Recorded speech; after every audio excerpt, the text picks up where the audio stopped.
होली की आत्मा। बचपन से शहर में रहने वाला मनोज इस साल होली की छुट्टियों में अपने गांव दुर्गापुर वापस आता है, जहां उसे देख पूरा गांव खुशी से झूम उठता है। जब गया था तब इतना सा था और अब देखो कितना बड़ा हो गया है।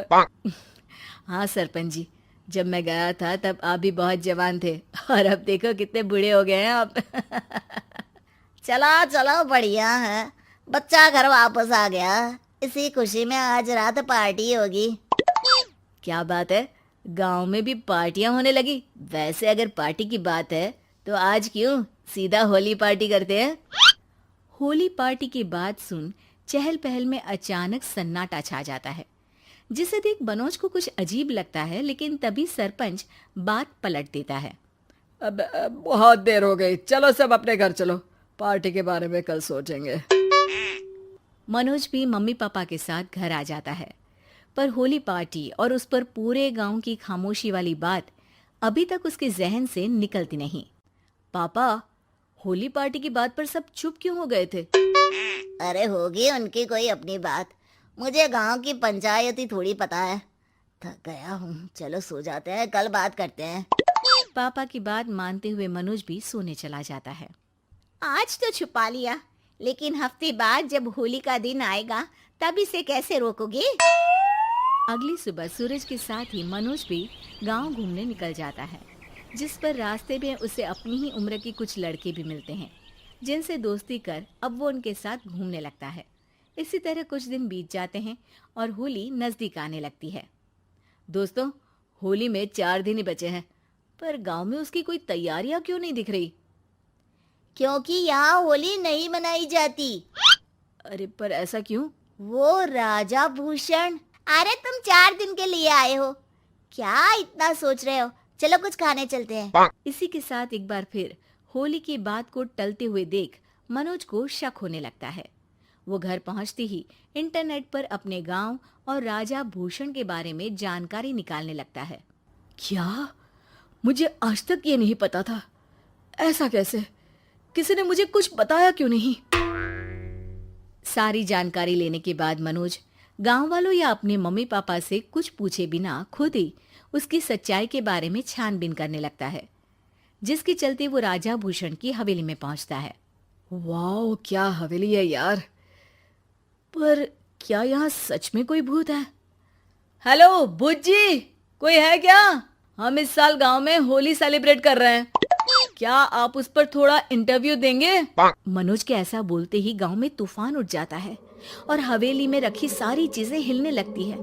एक अदृश्य शक्ति मनोज को धक्का देकर हवेली से बाहर निकाल दरवाजा बंद कर लेती है।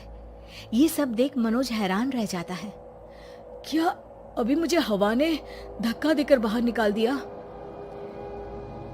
मेरे होते हुए इस गांव में कभी होली नहीं मन सकती, इसलिए दोबारा ऐसी कोशिश भी मत करना, अंजाम बुरा होगा।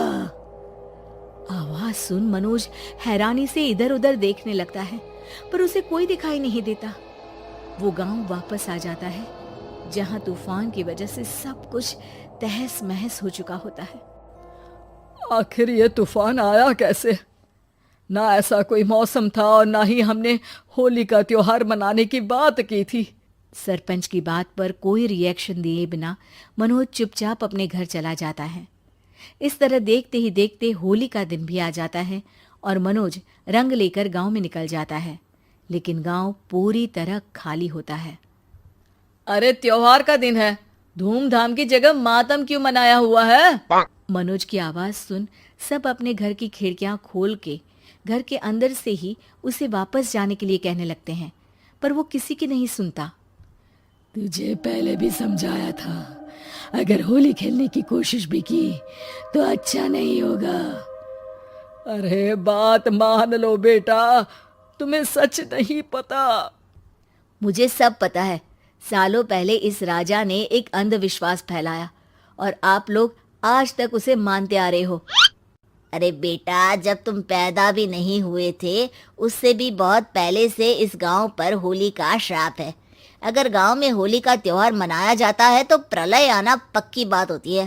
राजा भूषण इस सब में नहीं मानते थे और त्योहार मनाने लगे, जिसके चलते होली वाले ही दिन पहले उनके बेटे की और फिर उनकी मृत्यु हो गई। तभी से गांव की रक्षा के लिए उनकी आत्मा उस हवेली में रह रही है। सबकी बातें सुन मनोज उलझन में पड़ जाता है। सोचना भी मत मनोज, अगर तुमने इस परंपरा को तोड़ने की कोशिश भी की तो उसका परिणाम इस गांव और गांव के लोगों के लिए अच्छा नहीं होगा। मुझे भी यकीन नहीं हो रहा कि आप लोग एक बेतुकी बात को मानकर सालों से रंगों के त्योहार को मातम की तरह मनाते आ रहे हो। मनोज किसी की कोई बात ना मानते हुए पूरे गांव में रंग बिखेर देता है, जिसके तुरंत बाद वहां तूफान के साथ बिजलियां गरजने लगती है। अचानक मौसम में ऐसा बदलाव देख जहां मनोज कंफ्यूजन में आ जाता है, वहीं गांव वाले डर से सहम जाते हैं।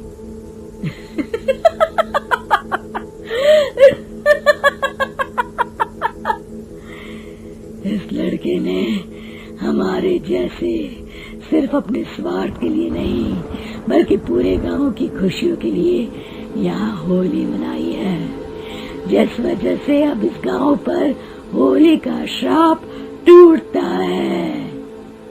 ऐसा बोलकर राजा का भूत वहां से गायब हो जाता है, जिसके बाद गांव के लोग धूमधाम से होली मनाते हैं। खुशियों के रंग गांव में बिखरे ही होते हैं कि अगली सुबह अचानक मनोज कहीं गायब हो जाता है और एक बार फिर गांव में होली का नया राज शुरू हो जाता है। अगर आपको ये वीडियो अच्छा लगे तो लाइक करें, चैनल को सब्सक्राइब करें और घंटी दबाना मत भूलिए ताकि आपको हमारी हर नई वीडियो सबसे पहले मिले।